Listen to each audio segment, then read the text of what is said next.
What is going on, guys? Taylor Stuber with LocksDFS.com bringing you a solo video for tonight's Monday Night Football showdown between the Bills and the Patriots. Before we get into anything, the giveaway for last week's giveaway is Zero Nexus. I saw him commenting on pretty much every video. That's what we ask. He subscribed. And so all you have to do, Zero Nexus, is message us on Locks DFS. And for you guys who aren't following, please follow us. It helps us out a ton. At Locks DFS on Twitter. DM us and we'll get you your season pass to either NFL, NHL. And we're going to continue to do that giveaway every week and select the winner on Sunday or Monday. All you have to do is subscribe and comment below with your favorite play of tonight's slate, and we will pick a winner at the end of the week. So let's just get into it. First of all, why are the Buffalo Bills on a primetime game? I don't know. Flex your schedule. Doesn't seem very optimal. I don't know who's watching this game outside of fantasy football players and DFSers. But anyways, Patriots are favored 29 to 15.5, 13-point favorites in Buffalo. There's one of the players I want to play.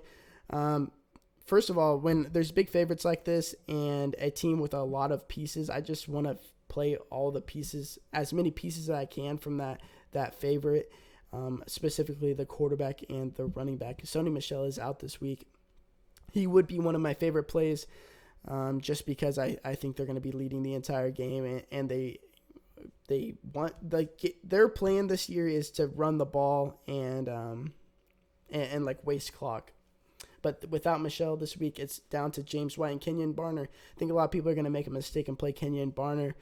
We saw last week when Michel left the game early, it was James White and Barner splitting carries, but Kenyon didn't get any targets.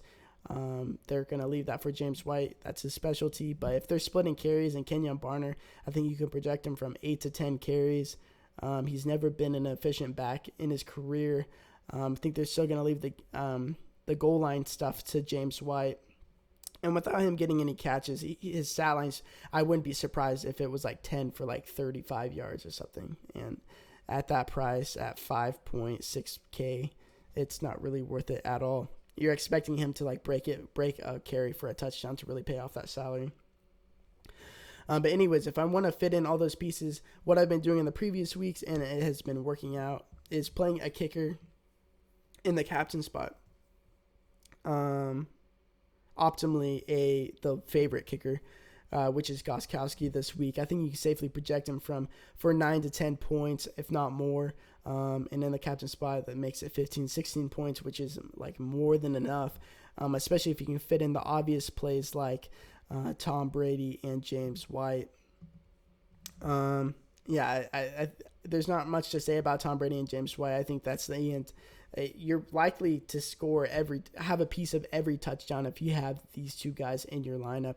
Because if it's a passing touchdown, it's going to come from Brady. And if it's a rushing touchdown, it's going to come from either a Brady touchdown, like goal line sneak, or a James White touchdown. Because I don't think Kenyon Barner is going to be out there on the goal line or in the red zone for that matter. James White, that's where he feasts.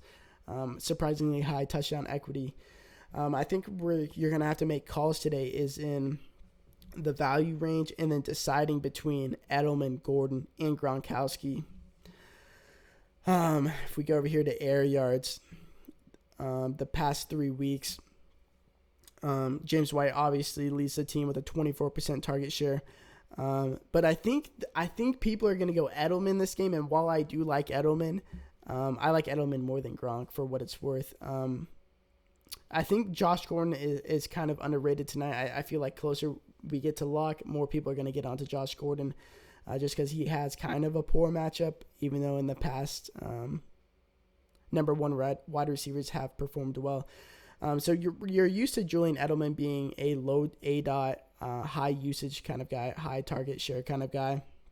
But Josh Gordon's target share has been 2% higher these past 3 weeks. They're really trying to get him involved. Tom Brady is constantly talking about how good he is, and I personally think he's an elite wide receiver in this league if he's out there on the field and he has his head on straight.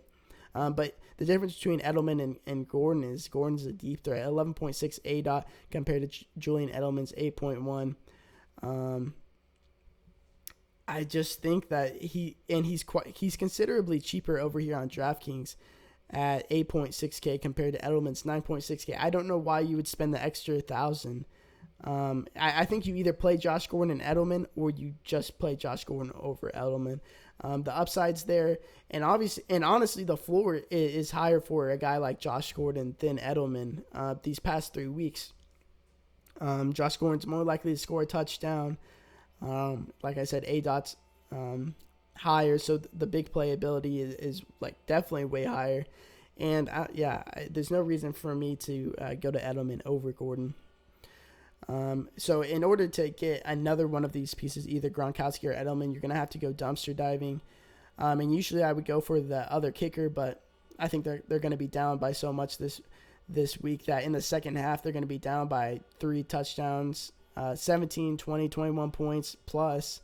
They're not going to be kicking field goals anymore. They're going to be going for it on fourth down because field goals won't matter unless their coaching is bad, which it is, and they might just kick field goals anyways because I've seen teams these last couple of weeks be doing that. So if we go over the air yards in last week's game, with Derek Anderson starting, we saw the running backs leading the team, both Chris Ivory and Marcus Murphy, tied for a 90% target share. If we go over here on DraftKings, Marcus Murphy is only 2.2K. I really like that price.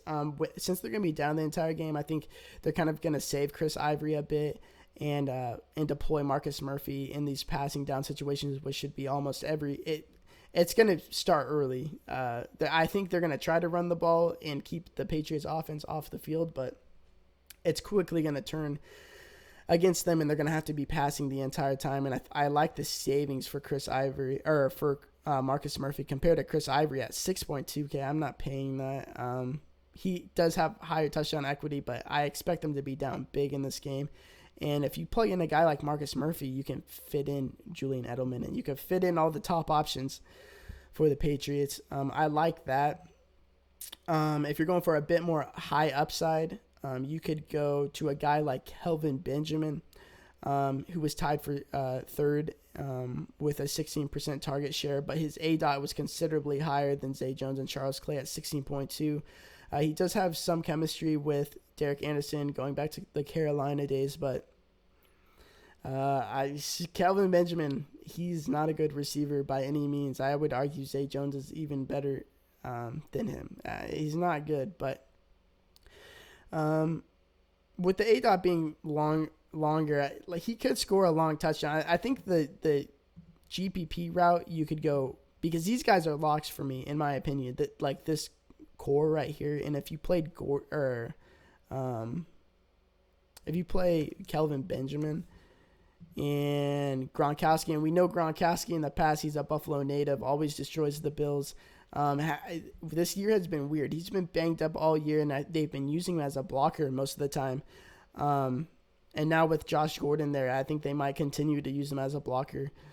And he's injured as it is. He's questionable right now. It says he's good to go, but I'm not really sure. This is more of a GPP tandem down here with Benjamin and Gronkowski, but I think a safer route would be to go to Edelman, whose target share is considerably higher. I mean, look at this. Gronkowski is 11% target share. I don't know what's really going on there. And you go Edelman, and then you go down to a guy like Marcus Murphy, who I think is good for 5 or 6 targets, and they're going to be super low A-Dot targets considering he's a running back, and so they're going to be highly efficient targets, and so he's likely to get 4 5 catches this week, and that's definitely going to pay off his 2.2K salary. I think this lineup is super safe for cash games.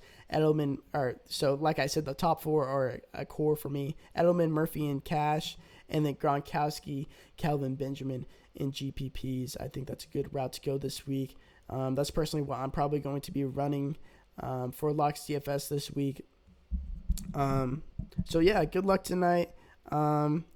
This game is not going to be very enjoyable to watch unless you're playing fantasy and you have a bunch of Patriots. So good luck tonight. Till next video. Peace.